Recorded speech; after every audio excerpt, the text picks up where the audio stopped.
परमात्मा सावण कृपाल का धन्यवाद करते हैं जिन्होंने सानू अपनी याद विच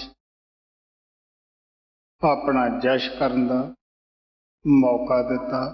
ये उसे दी दया सी जिन्होंने सानू आपदी याद विच बिठाया और लाया। सानू पता है अज कल युग का जमाना है, जीव का ख्याल बड़ा फैलिया होया है। किहदे वास्ते इन्नी फुरसत है कि वो भजन अभ्यास वास्ते टाइम कढ़ सके, लेकिन जिन्हां उत्ते उन्हां महान हस्तियां दी दया हो जाती है, मेहर हो जाती है, उन्हां नूं अपना प्यार बख्श दिंदे हैं। मैं कई दिन तुहानूं कई महात्मा दी बाणी सुनाई, कई कहानियां सुनाइयां, कबीर साहब, तुलसी साहब, गुरु नानक देव जी महाराज दी, जेड़ा सारियां दा सारंश है ओनू गौर नाल समझना है। संतां दा जो मकसद हुंदा है संसार दे विच, वो कोई जाति बनाउण वास्ते नहीं आउंदे, ना पहलियां बणियां तोड़न वास्ते हुंदी है, ना उन्हां दी कोई मनशा ही है। वो हमेशा दसदे है कि परमात्मा एक है, ਉਹਦੇ मिलन का साधन और तरीका जो है वो भी एक है, वो सब दे अंदर है। ऊंच नीच सब दे अंदर उसे दी जोत, उसे दा प्रकाश कम कर रहा है। कबीर साहब ने कहा कि जाति करके कोई बड़ा नहीं, कोई छोटा नहीं, कर्म करके ही है। कबीर साहब कहते हैं, कहत कबीर जिन्हां दे कोले नाम नहीं वही निर्धन है, वही होछी जाति वाले है। जात पात पूछे ना को, हर को भजे सो हर का हो। परमात्मा दे दरबार अंदर कोई किसी दी जात नहीं पुछदा कि शायद उच्ची जाति वालियां नूं ही ये मान है परमात्मा नूं मिल सकते हैं, मतलब नीची जाति वाले बेचारे यही सोचण कि सानू किहड़ा परमात्मा ने जगह देनी है। नहीं, परमात्मा तो सब नाल प्यार करदा है। साडे सब दे अंदर खून पसीना सांस भी इके तरीके नाल आउंदे जांदे है। किस तरह यह हो सकता है, कौन बड़ा कौन छोटा है। सो मैं राती कबीर साहब की कहानी दसी सी कि किस तरह वीर सिंह बघेला उन्हां दे चरनां विच आया, उन्हें नामदान प्राप्त किया कि उसने किस तरह एक आलीशान महल बनाया, प्रजा नूं देखण दा मौका दिता भी तुसीं इस नूं देख लो। तो कबीर साहब भी उस वक्त उस शहर के अंदर सी और वो भी उस महल नूं गौर नाल देखते रहे। जब वापस आए तो राजे वीर सिंह दे नाल उन्हां दा मिलाप होया। वो पुछण लग्या, तुहानूं ये महल किहो जिहा लग्या, ये कैसा महल है। कबीर साहब कहंदे ये महल तो बहुत सोहना है, अच्छा है, लेकिन इस अंदर दो नुक्स है। एक तो ये गिर जाएगा, एक जिसने बनाया है वो इनू छड्ड के चलिया जाएगा, सदा इहदे विच नहीं रहेगा। राजा वीर सिंह कहण लग्या कि महात्मा जी थोड़े मुँह चो ये लफ्ज नहीं निकलने चाहिए गे, तुसी कोई अच्छे लफ्ज कढ़ो। कबीर साहब निडर सन, ला धड़क सन, उन्हां उत्ते असर नहीं सी कि राजा है। वो कहने लगे, देख भी जो सूरज चढ़ता है वो अस्त भी हुंदा है, डुबदा भी है, जो जमदा है वो मरदा भी है। जे दिन चढ़ता है तो नाल रात भी पै जाती है। जो करता है उस तो बिगड़ता भी है। ये तो संसार सारा ही आउण जाण दा बनिया होया है। हुण फकीर दे कुछ तां उन्हां दी अपनी शख्सियत हुंदी है, त्या भरी दृष्टि हुंदी है। और नतड़क लफ्जां ने राजे दे दिल दे उत्ते बड़ा असर कीता।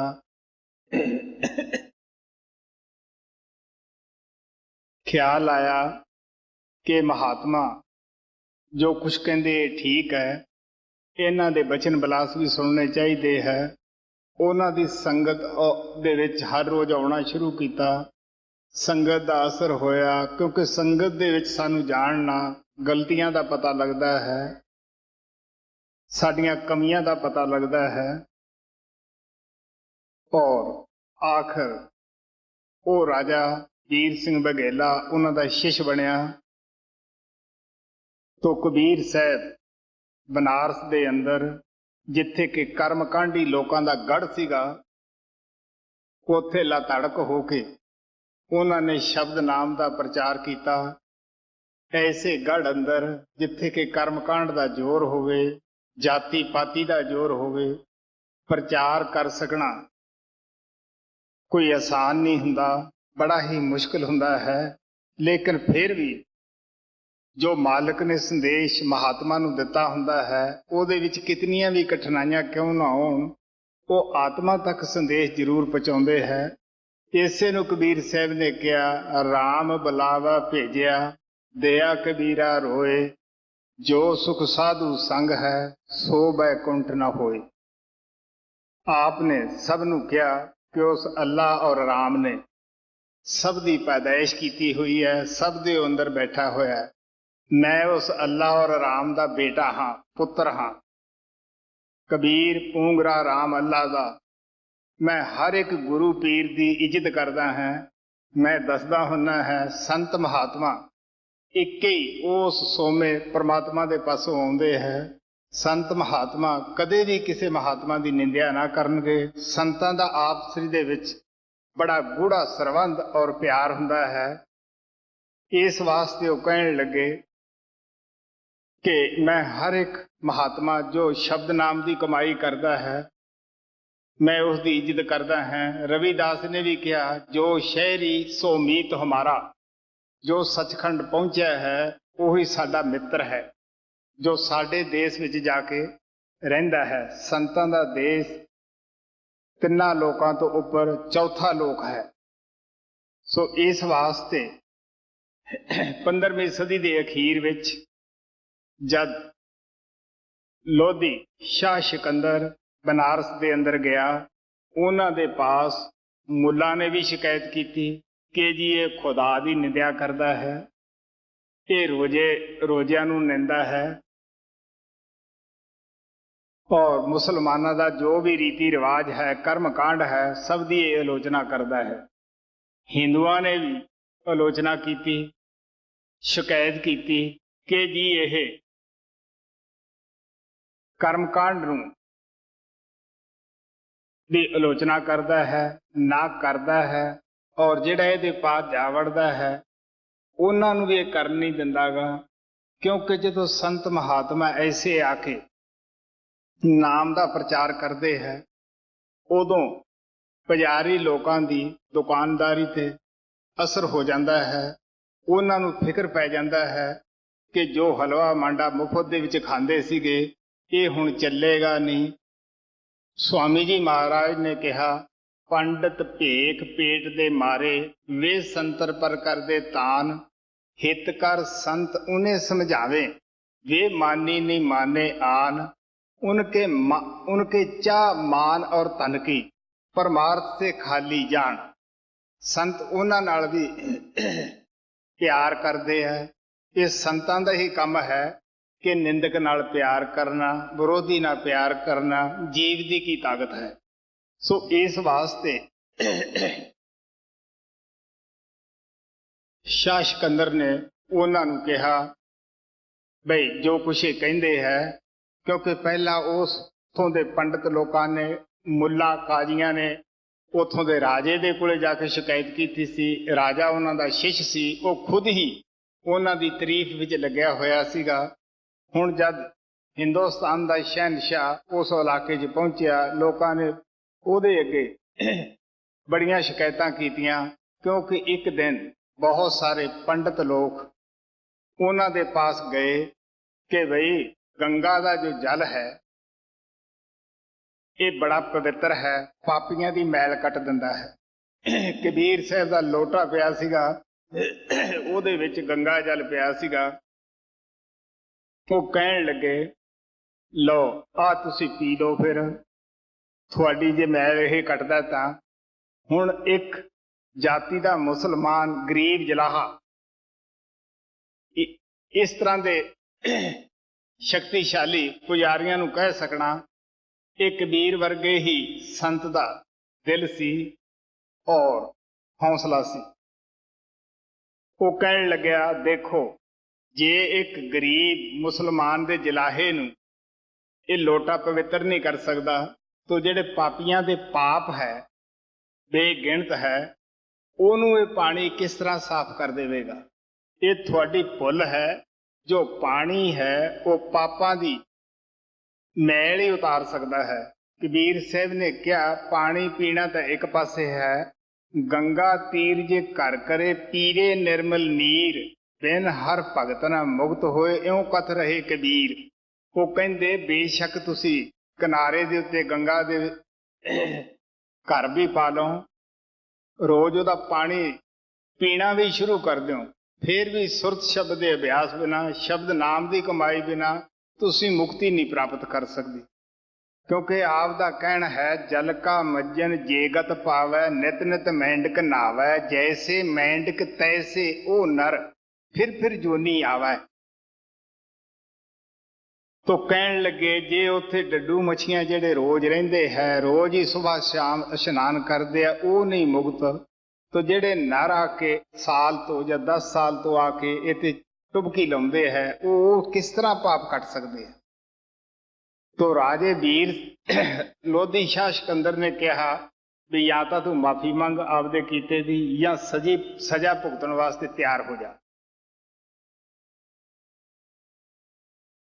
ਜਦ ਕਬੀਰ ਸਾਹਿਬ ਜੀ ਬਾਦਸ਼ਾਹ ਦੇ ਪਾਸ ਗਏ ਸਨ, ਉਹਨਾਂ ਨੇ ਜਿਵੇਂ ਸੁਧਾਰਨ ਬੰਦਾ ਨਮਸਕਾਰ ਕਰਦਾ ਹੈ, ਇਸ ਤਰ੍ਹਾਂ ਦਾ ਹੀ ਉਹਨਾਂ ਨੂੰ ਨਮਸਕਾਰ ਕੀਤਾ। ਕਾਜ਼ੀਆਂ ਨੂੰ ਮੌਕਾ ਮਿਲਿਆ, ਮੁੱਲਾਂ ਨੂੰ ਮੌਕਾ ਮਿਲਿਆ, ਪੁਜਾਰੀਆਂ ਨੂੰ ਮੌਕਾ ਮਿਲਿਆ ਕਿ ਜੀ ਦੇਖੋ ਤੁਹਾਨੂੰ ਬਾਦਸ਼ਾਹ ਸਮਝ ਕੇ ਇਹਨਾਂ ਨੇ ਝੁੱਕ ਕੇ ਸਲਾਮ ਨਹੀਂ ਕੀਤਾ। ਤੋ ਕਬੀਰ ਸਾਹਿਬ ਕਹਿੰਦੇ, ਮੈਂ ਇੱਕ ਉਸ ਰਾਮ ਅੱਲਾ ਦੇ ਅੱਗੇ ਹੀ ਜੋ ਹਰ ਇੱਕ ਘਟ ਦੇ ਅੰਦਰ ਬਿਰਾਜਮਾਨ ਹੈ ਝੁਕਦਾ ਹਾਂ। ਮੁਸਲਮਾਨਾਂ ਦੀ ਪਵਿੱਤਰ ਕੁਰਾਨ ਦੇ ਅੰਦਰ ਵੀ ਲਿਖਿਆ ਹੈ ਕਿ ਸੱਚਾ ਮੁਸਲਮਾਨ ਉਹੀ ਹੈ ਜੋ ਖੁਦਾ ਦੇ ਅੱਗੇ ਸਿਜਦਾ ਕਰੇ। ਤੋ ਇਸ ਵਾਸਤੇ ਲੋਧੀ ਸ਼ਾਹ ਸਿਕੰਦਰ ਨੇ ਬੜੀ ਸਜ਼ਾ ਉਸ ਨੂੰ ਕਰੜੀਆਂ ਸੁਣਾਈਆਂ। ਕਬੀਰ ਸਾਹਿਬ ਨੂੰ ਜੰਜੀਰਾਂ ਦੇ ਨਾਲ ਬੰਨ੍ਹ ਦਿੱਤਾ, ਗੰਗਾ ਵਿੱਚ ਸੁੱਟ ਦਿੱਤਾ। ਕਬੀਰ ਸਾਹਿਬ ਉਸ ਪਰਮਾਤਮਾ ਅੱਗੇ ਫਰਿਆਦ ਕਰਨ ਲੱਗੇ, ਬਈ हे परमात्मा, मौत और मेरे दरमियान तू ही राखा है, मैं तेरी भक्ति करता है। जल और थल तू ही रखणहार है, जल थल राखण एक रघनाथ, ਉਹੀ ਸਭ ਨੂੰ ਰੱਖਦਾ ਹੈ। ਜਦ ਉਸ ਨੂੰ ਜੰਜੀਰਾਂ ਨਾਲ ਬੰਨ੍ਹ ਕੇ ਦਰਿਆ ਵਿੱਚ ਸਿੱਟਿਆ, ਐਸੀਆਂ ਲਹਿਰਾਂ ਉੱਠੀਆਂ, ਉਹਦੀਆਂ ਜਿਹੜੀਆਂ ਸੰਗਲੀਆਂ ਸਨ ਉਹ ਟੁੱਟ ਗਈਆਂ। ਉਸ ਵਕਤ ਦਾ ਵਾਕਿਆ ਕਬੀਰ ਸਾਹਿਬ ਖੁਦ ਹੀ ਲਿਖਦੇ ਹੈ, ਗੰਗ ਗੁਸੈਨ ਗਹਿਰ ਗੰਭੀਰ, ਜੰਜੀਰ ਬਾਂਧ ਕਰ ਖੜੇ ਕਬੀਰ, ਮਨ ਨਾ ਡੁੱਲੇ ਤਨ ਕਾਹੇ ਡਲਾਏ। ਜਦ ਮਨ ਨਹੀਂ ਡੋਲਦਾ ਤਨ ਕਿਵੇਂ ਡਰੇਗਾ। तो आप कहने लगे कबीर साहब, इस तरह उस जल दे उत्ते बैठ के समाधि ला के जिस तरह कोई साधु मिर्गशाला दे उत्ते अपना भजन व्यास करता है। बाहर आए वो बादशाह ने फिर जिहड़ी दूसरी सजा सी उस नूं जंजीरां नाल बंध के वो हाथी दे अगे सिट दिता।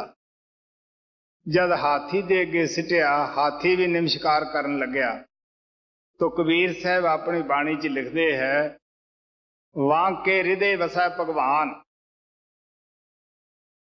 कुंचर पोट लै लै नमस्कार है, बूझा ने काजी अंधियारा। कि परमात्मा उस हाथी दे अंदर कुंचर दे अंदर भी विराजमान सीगा। उन्होंने भी पता सीगा कि यह निर्दोष है, पर फिर भी जो कठोर हिरदे वाले पुजारी सन, बादशाह सी, उन्होंने सबर नहीं आया, समझ नहीं आई। कबीर साहब वास्ते बाहर चिखा चढ़ा दी, अग्नि लगा के कबीर साहब नूं उस दे विच बिठा दिता। लेकिन कबीर साहब मालिक दी भगती दे विच मस्त सन। जिसको रखे साइयां मार न सके कोय, वाल न वांका कर सके जे जग वैरी होए। गुरु अर्जन देव जी भी महाराज कहते हैं, जिन्हां नूं तत्यां तव्यां ते बिठा के गैर मनुखी तसीहे दिते गए। जाम गुरु होए वल ते लख बाहें क्या कीजै। तो जद कबीर साहब नूं अग्नि ने भी ना जलाया, हाथी ने भी ना उसनूं कोई नुकसान पहुंचाया, दरिया के अंदर भी ना हो डुबिया।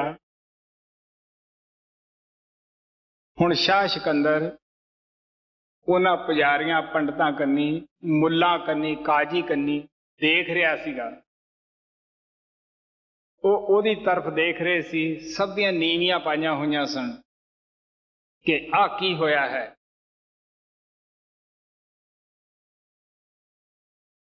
तो कबीर साहब दे अगे शाह सिकंदर लोधी बड़े ही गिरियाजारी नाल बेनती करन लग्या कि हे दरवेश साईं, मैनू तेरी शख्सियत दा, तेरी बंदगी दा ज्ञान नहीं सीगा कि तू की है, हुण तू मैनू माफ कर दे।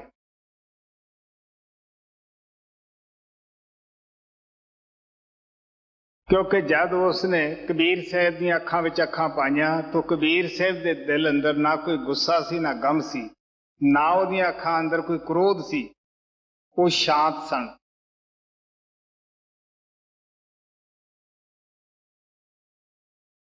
तो जिस टाइम उसने माफी मंगण लग्या कि हे दरवेश मैनू माफ कर, तू ही माफी दे सकदा है। कबीर साहब कहण लगे, जो सच्चे दिलों पश्चाताप करता है, माफी मंगता है, परमात्मा के दरबार अंदर माफी हुंदी है। तो संतां नूं माफी दे के भेजिया है, तो संत ही माफी का खेल खेलते हैं, आपदे विरोधियों नूं वो माफ कर सकते हैं और करते हैं। माफी का खेल साध ही खेलते हैं।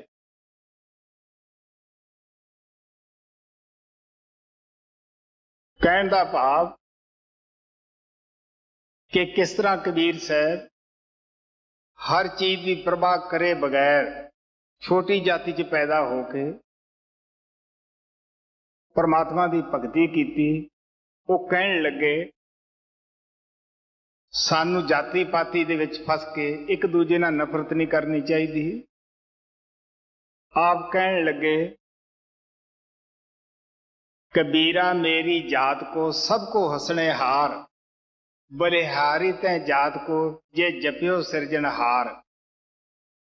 कहंदा मैं छोटी जाति च पैदा होया, साडी जाति नूं हर आदमी हसदा है, मखौल करता है कि छोटी जाति दे है, पर मैं अपनी जाति दे बलिहार जाना जिहदे विच मैं पैदा होके उस परमात्मा की भगती की और परमात्मा दे नाल मिलाप कर लिया। आप बड़े ही सुंदरता दे पुंज सन, निम्रता दे पुंज सन।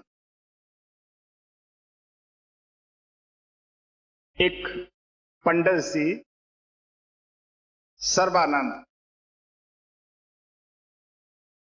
उसने बहुत सारे लोगों नूं शास्त्रार्थ करके बहसवासी दे विच हरा लिया सीगा। उन्हें आपदा नाम शरदानंद तो बदल के सर्बानंद तो बदल के सर्बाजित रख दिता भी मैं हर एक नूं जित लेना है। तो एक दफा ओदी माता कांसी अंदर गई, उसनूं सुभाग कबीर साहब के दर्शनां दा मिलिया, उन्हें नाम ले लिया।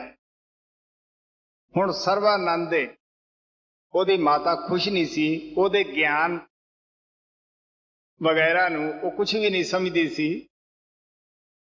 एक दिन माता सह सुभा बैठी कहण लगी कि बेटा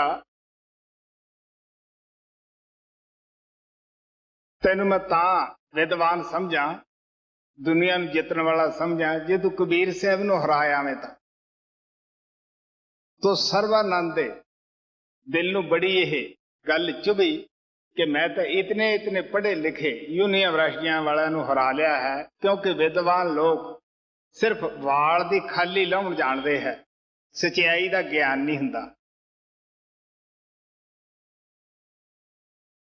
तो आपने बैल ग्रंथां दे लद ले, कांसी कन्नी तुर पिया। अगे कबीर साहब तां घरे नहीं सी, लड़की कमाली घरे सी। पुछण लग्या कि की कबीर दा घर ही है?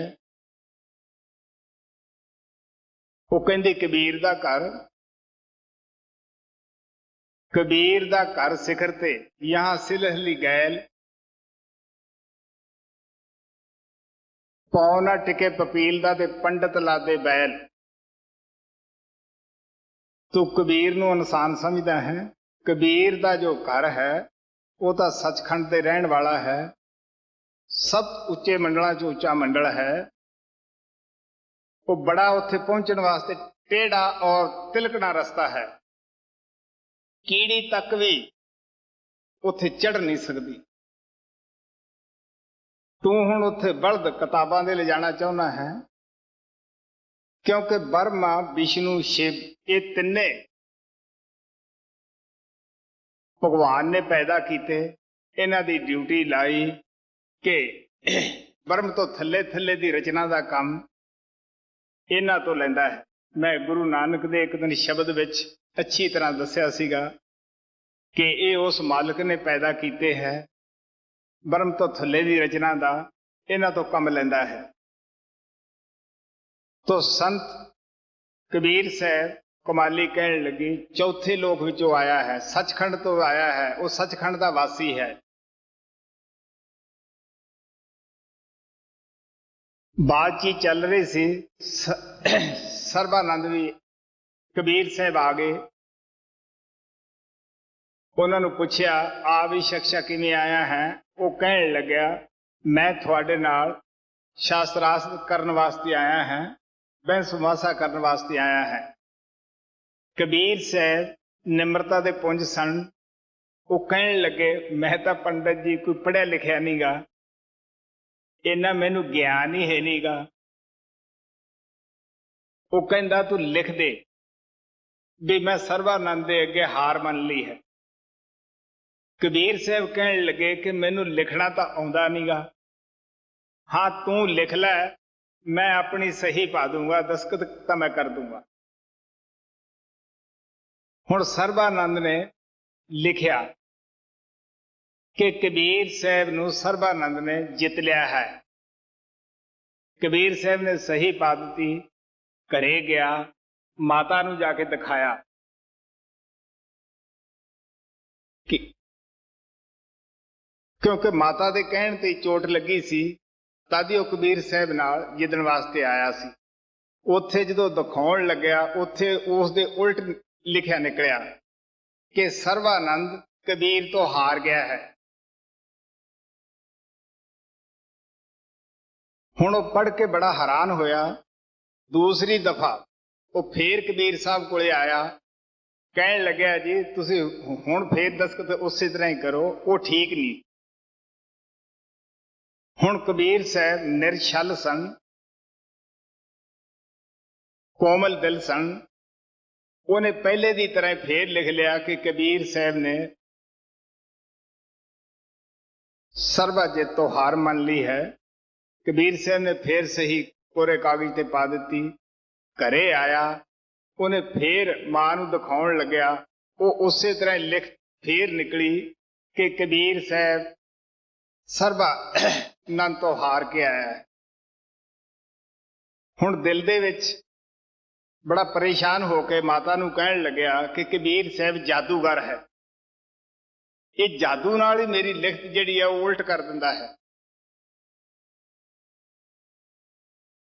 हुण कबीर साहब की शख्सियत नूं उन्हां दी माता जानदी सी, वो अंदर जांदी सी, उन्हां दी नाम लेवा सी। वो कहण लगी देख बेटा, वो जादूगर तो नहीं, वो एक पूर्ण संत है, तू उसनूं अंदर जाके ही समझ सकता है।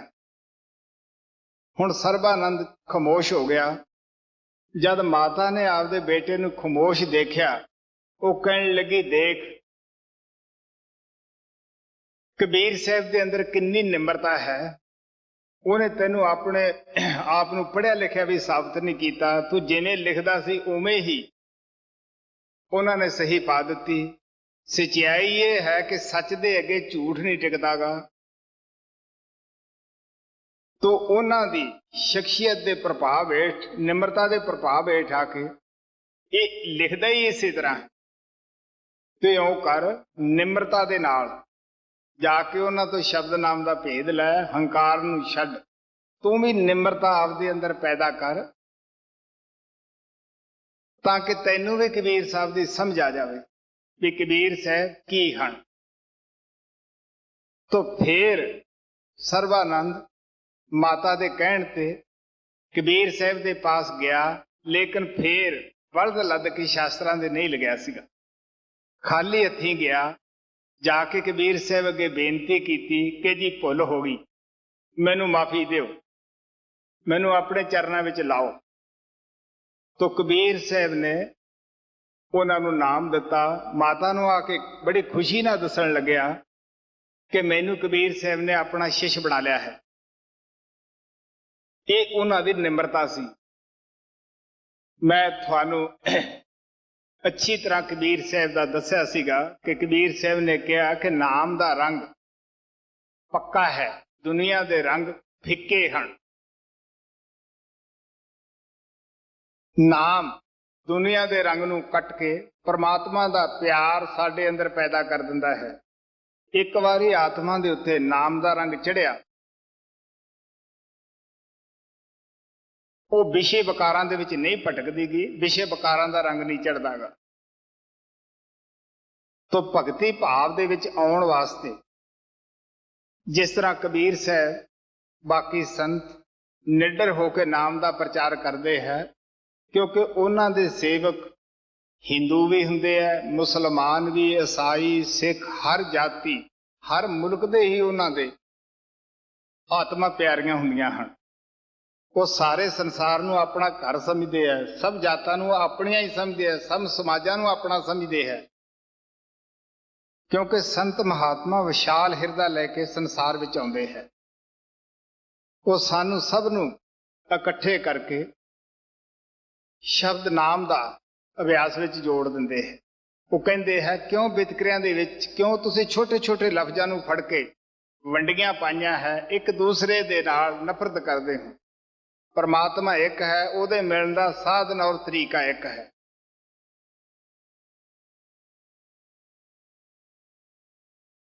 इस तरह का दिल होवे कि एक बादशाह सी, ਉਹਦੇ एक लड़की सी, दिल च ख्याल आया कि मैं किसी अच्छे काबल लड़के दे नाल ਇਹਦੀ शादी करा। ये हर एक पिता का ख्याल हुंदा है कि मेरी बच्ची वास्ते अच्छा वर मिले, सोहना भी होवे, मजबूत भी होवे। तो बादशाह दे भी ऐसे ही ख्याल सन, पर उसने की कीता, ये शर्त रख दी बई मैं छिप के बैठूंगा,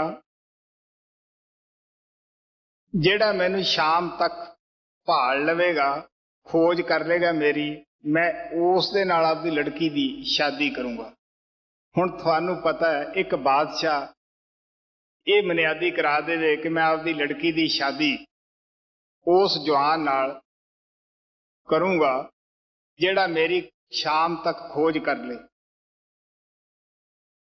हुण इतने वड्डे लालच नूं किहड़ा मैदान दे विच नहीं निकलदागा।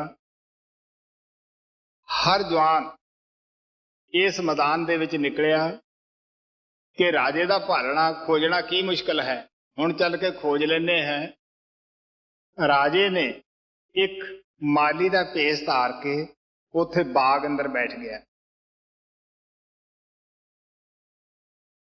ਉਹਦੀ देखभाल करनी शुरू की। उस रस्ते दे विच किसी जगह अच्छे खाने बन ला दिते, किसी जगह अच्छे मुजरे होण लाते, किसी जगह मीट शराब नशियां दे दौर शुरू कर दिते, किते नाच रंग शुरू कर दिता।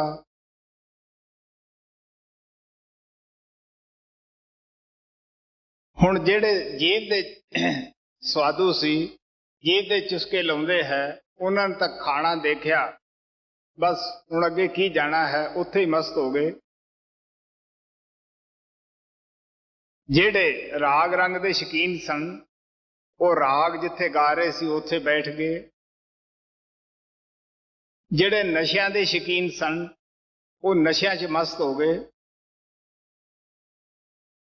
जेड़े नाच रंग ते खुश सन, वो नचदियां नूं देख के औरतां नूं खुश हो गए, उत्थे ही बैठ गए। अगला जो जिथे जिस वास्ते घरों निकले सन, जिस मकसद नूं, जिस मंजिल ते पहुंचना सी, इन्हां रंग तमाशियां च वो मस्त हो गए, उस तां मंजिल नूं ही भुल गए।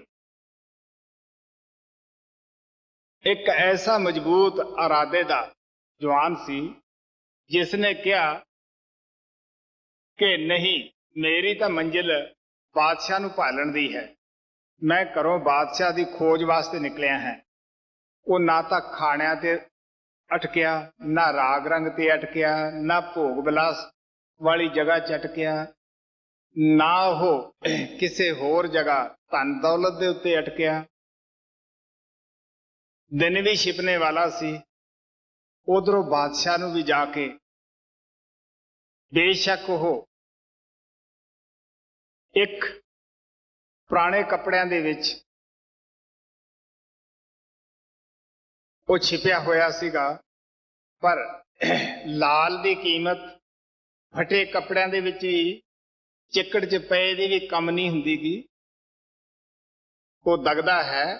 ਇਸੇ ਤਰ੍ਹਾਂ ਹੁਣ ਬਾਦਸ਼ਾਹ ਜਿਹੜਾ ਸੀਗਾ ਉਹ ਉਸਨੇ ਪਛਾਣ ਲਿਆ ਕਿ ਇਹ ਬਾਦਸ਼ਾਹ ਦਾ ਤੇਜ ਹੈ ਮੱਥੇ ਦਾ, ਇਹ ਮਾਲੀ ਨਹੀਂ। ਉਹ ਕਹਿਣ ਲੱਗਿਆ, ਬਾਦਸ਼ਾਹ ਸਲਾਮਤ, ਹੁਣ ਤੁਸੀਂ ਪ੍ਰਗਟ ਹੋ ਕੇ ਆਪਣਾ ਵਾਅਦਾ ਪੂਰਾ ਕਰੋ। ਇਹ ਤਾਂ ਇੱਕ ਕਹਾਣੀ ਹੈ, ਤਾਤਪਰਜ ਇਸ ਦਾ ਕੀ ਹੈ? ਜਿਵੇਂ ਮੈਂ ਕਬੀਰ ਸਾਹਿਬ ਦੇ ਤੁਹਾਨੂੰ ਦੱਸੇ ਕਿ ਉਹ ਕਿੰਨੇ ਸੁੰਦਰਤਾ ਦੇ ਪੁੰਜ ਸਨ, ਜੋ ਵੀ ਉਹਨਾਂ ਨਾਲ ਜਾ ਕੇ ਮਿਲਦਾ ਸੀ, ਬਹਿਸ ਮੁਬਾਸਾ ਕਰਦਾ ਸੀ, ਉਹਨਾਂ ਦੀ ਸੁੰਦਰਤਾ ਦਾ, ਸ਼ਖਸੀਅਤ ਦਾ ਬੜਾ ਪ੍ਰਭਾਵ ਪੈਂਦਾ ਸੀਗਾ, ਉਹ ਵੀ ਪ੍ਰਭਾਵ ਹੇਠ ਆ ਜਾਂਦਾ ਸੀ। ਜਿਸ ਤਰ੍ਹਾਂ ਕਿ ਸਾਡੇ ਮਹਾਰਾਜ ਸਾਵਣ ਸਿੰਘ ਸਨ, ਜਿਨ੍ਹਾਂ ਨੇ ਉਹਨਾਂ ਨੂੰ ਦੇਖਿਆ ਹੈ, ਉਹਨਾਂ ਨੂੰ ਪਤਾ ਹੈ ਕਿ ਉਹਨਾਂ ਦਾ ਸਰੂਪ ਕਿਤਨਾ ਮਨਮੋਹਣਾ ਸੀਗਾ, ਉਹ ਖਿੱਚ ਲੈਂਦੇ ਸਨ।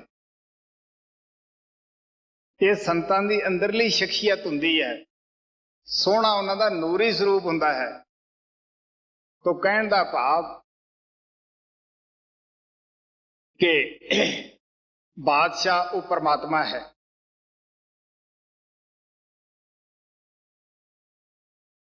लड़की ओदी भगती है। असी बचपन तो ही जितने भी हुन्ने हैं, सारे ही उस बादशाह की तलाश दे विच हुंदे हैं कि उस भगती दी जो भगती रूपी लड़की है असी भी उन्होंने वरगे तो बादशाह नूं खोजिए।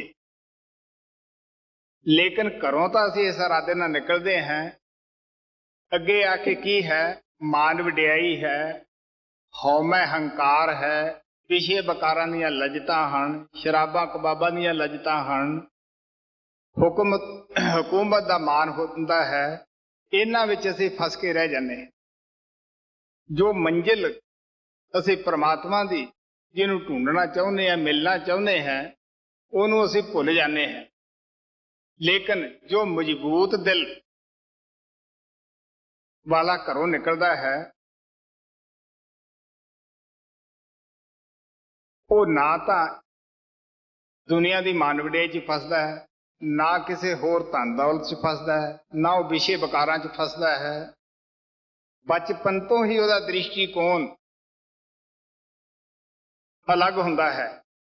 मैं दसदा हुंदा कि ऐसियां आत्मा च बचपने तो ही ना गरीबी का उन्हां ते कोई असर हुंदा है, ना अमीरी का हुंदा है। अगर अमीरी है तो उसका भी कोई असर नहीं हुंदागा, वो लत मार के मालिक की भगती च लग जाते हैं। अगर गरीब है तो गरीबी की परवाह नहीं करते, परमात्मा की भगती करते हैं।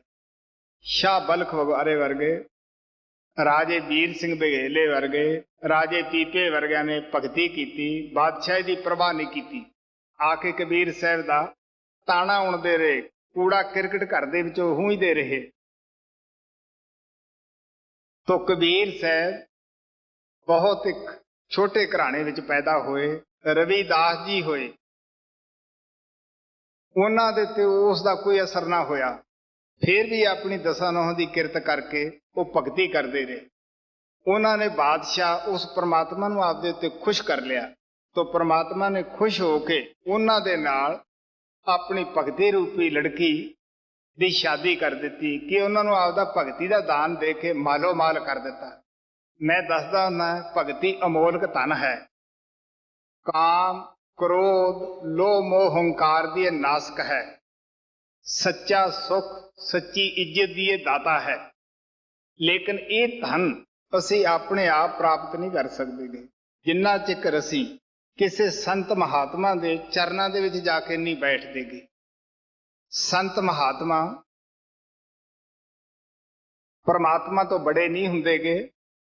ये जरूर है कि उन्होंने परमात्मा नूं अपने प्यार विच वस विच कीता हुंदा है।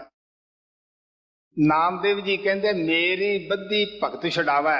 परमात्मा की तरफों कहते हैं कि परमात्मा कहते मेरी बद्धी नूं वो छुड़ा सकता है, भगत की बद्धी मैं छुड़ा नहीं सकता। फिर वो कहने एक दफा जो मैनू भी बन देवे मैं ये भी पूछ नहीं सकतागा कि तू मैनू किस मतलब वास्ते बद्धा है।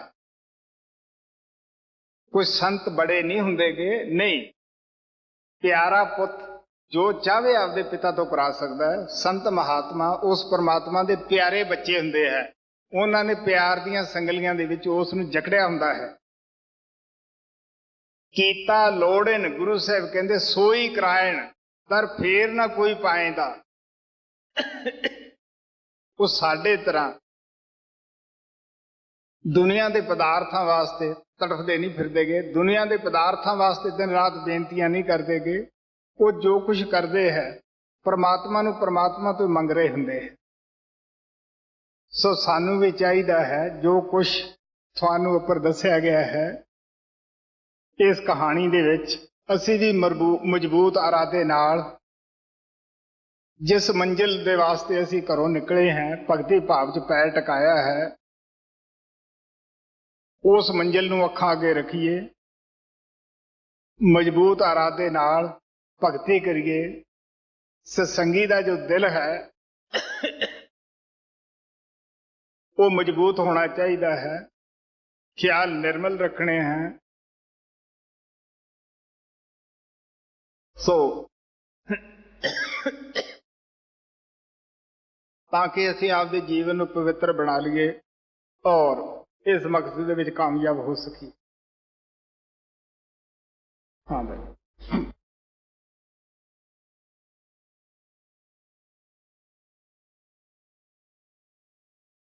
Saki, Saki, Saki, jubilosos te esperamos, de ti, bendiciones imploramos, nuestros corazones sedientos están, de amor, hacia ti, Santi, Santi, Santi, Santi, Santi, jubilosos